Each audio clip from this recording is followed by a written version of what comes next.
La schizophrénie du lave-vaisselle. Une semaine à 4, des assiettes bien rangées, des couverts, des verres, des bols, des tasses, des cycles réguliers. La vie rêvée d'un lave-vaisselle.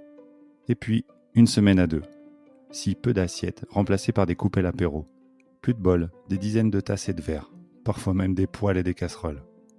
2 vies totalement différentes pour ce pauvre appareil, complètement perdu entre rigueur et freestyle. À mieux y réfléchir, c'est pas de la schizophrénie, mais plutôt des troubles dissociatifs de l'identité.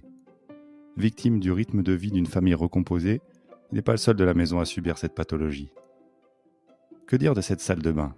Douche, bain, musique à fond, lisseur, sèche-cheveux, gel, gouttelettes de dentifrice sur le miroir, tas de vêtements mi-propres, mi-sales. Et la semaine suivante, rien. Le vide absolu. Parfois un adulte qui vole la baignoire des enfants pour se délasser. Et puis ces 2 chambres inoccupées alors que la semaine dernière, elles étaient les tanières d'enfants casaniers. Le vide après avoir épié les conversations croustillantes d'ados, observé les défilés de petits narcisses et pris des cours avancés de flemme. Le chat fait des apparitions mais ne compense pas l'absence. Et puis il y a le chauffe-eau qui fait de son mieux pour suivre le rythme en dents de scie, les radiateurs en grève 1 semaine sur 2, le lave-linge qui ingurgite des kilos de fringues d'un coup avant d'être à la diète, le canapé qui perd le compte dans les paires de fesses qu'il accueille.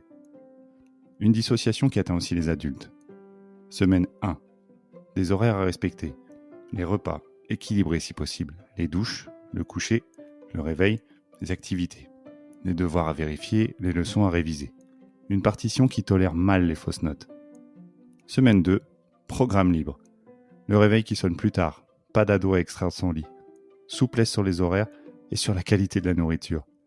La plus grande question est de savoir si on mange à la cuisine ou au salon. Ne pas oublier de se doucher 1 fois par jour, malgré tout. Ma chérie a dû apprendre une vie sans enfants, tandis que j'apprivoisais le quotidien avec eux. S'approcher d'un équilibre dans lequel, aujourd'hui, on apprécie leur présence et leur absence. Profiter d'eux quand ils sont là, et prendre du temps pour nous, ensemble ou séparément, les autres jours. 2 semaines, 2 ambiances. Ça vous parle ?